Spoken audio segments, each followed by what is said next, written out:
Class 2 chapter 2 सच्चा मित्र। पाठ का शीर्षक पढ़ते ही हमें ये पता चलता है कि यह पाठ सच्चे मित्र के बारे में है। तो बच्चों, सच्चा मित्र हम किसे कहेंगे?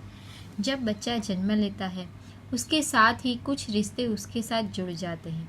जैसे जैसे बच्चा बड़ा होता है, स्कूल जाता है, वैसे वैसे उसके सामाजिक रिश्ते भी बढ़ते जाते हैं, जिसमें एक है मित्र, जिसे हम दोस्त भी कहते हैं।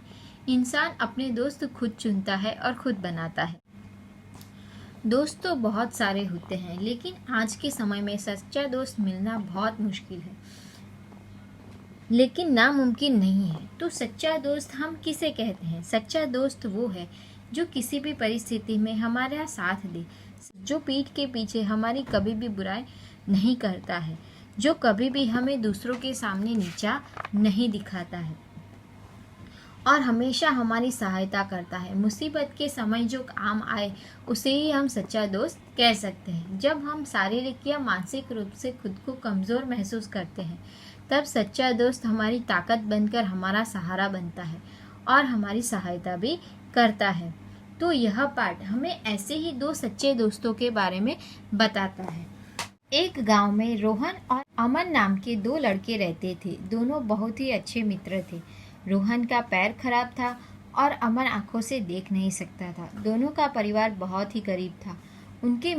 उनके माता पिता खाने और रहने के लिए कठिन परिश्रम करते थे। यहाँ तक कि उनके पास अपने बच्चों को स्कूल लाने और ले जाने का भी समय नहीं था, अतः वे स्कूल नहीं जाते थे।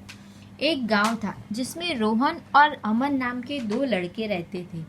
बहुत ही अच्छे मित्र थे। दोनों लड़के एक दूसरे के मित्र थे। रोहन का पैर खराब था और अमन आंखों से देख नहीं सकता था। अमन का पैर खराब होने की वजह से वो चल नहीं सकता था और अमन आंखों से देख नहीं सकता था। दोनों गरीब परिवार से थे। दोनों के माता पिता भी बहुत गरीब थे। उनके माता पिता खाने और रहने के लिए कठिन परिश्रम करते थे। उनके माता पिता भोजन के लिए और रहने के लिए उन्हें बहुत मेहनत करनी पड़ती थी। उनके पास वो बहुत गरीब थे, जिसकी वजह से उन्हें बहुत मेहनत करनी पड़ती थी और यहाँ तक कि उनके पास अपने बच्चों को स्कूल ले जाने और लाने का भी समय नहीं था। उनका जो पूरा दिन था वो पैसे कमाने में ही निकल जाता था, जिससे वो अपने परिवार, अपने बच्चों को खाना खिला सके और जिसकी वजह से उनके पास उन बच्चों को स्कूल ला जाने और लाने का भी समय नहीं था। इसलिए वो दोनों स्कूल भी नहीं जाते थे। एक दिन रोहन को एक अच्छा उपाय सूझा। उसे वह अमन को बताया, हम स्कूल जा सकते हैं। तुम मुझे पहियों वाली कुर्सी पर बैठाकर स्कूल तक ले जा सकते हो। मैं तुम्हें रास्ते में के बारे में बताता रहूँगा। एक दिन रोहन को एक उपाय सूझा, एक तरकीब सूझती है। वो जाकर अपने मित्र अमन को वह बता देता है। तो रोहन क्या बताता है? हम स्कूल जा सकते हैं। तुम मुझे पहियों वाली कुर्सी पर बैठाकर स्कूल तक ले जा सकते हो। रोहन अमन को बताता है कि तुम मुझे ऐसी पहियों वाली कुर्सी पर बैठाकर स्कूल ले जा सकते हो। तुम देख नहीं सकते तो क्या हुआ? मैं तो देख सकता हूँ। मैं तुम्हारी आंखें बनकर तुम्हें रास्ते के बारे में बताता रहूँगा। विद्यालय में ऊंची आवाज में पाठ को बार बार पढ़ूंगा। उसे सुनकर तुम भी याद कर सकते हो। अमन को रोहन का उपाय अच्छा लगा। उसने उसकी बात मान ली।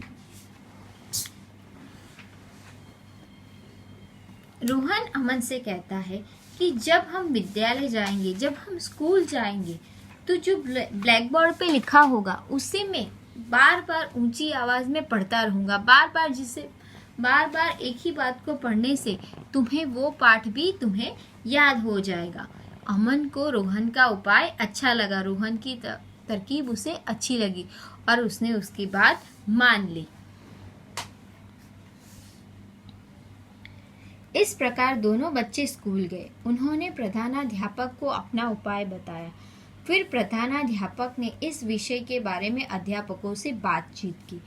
दोनों इस तरह से दोनों स्कूल जाते हैं और स्कूल जाकर उन्होंने अपना जो उपाय था, अपनी जो तरकीब थी, उन्होंने जाकर प्रधानाध्यापक मीन्स होता है प्रिंसिपल, जो स्कूल के प्रिंसिपल थे उनको जाकर उन्होंने अपनी तरकीब बताई। फिर उस स्कूल के प्रिंसिपल प्रधानाध्यापक ने इस तरकीब और इन दोनों दोस्तों के बारे में जाकर सभी अध्यापक, स्कूल के जो सभी शिक्षक थे, जो सभी टीचर थे, उनसे जाकर इस उपाय के बारे में बात की।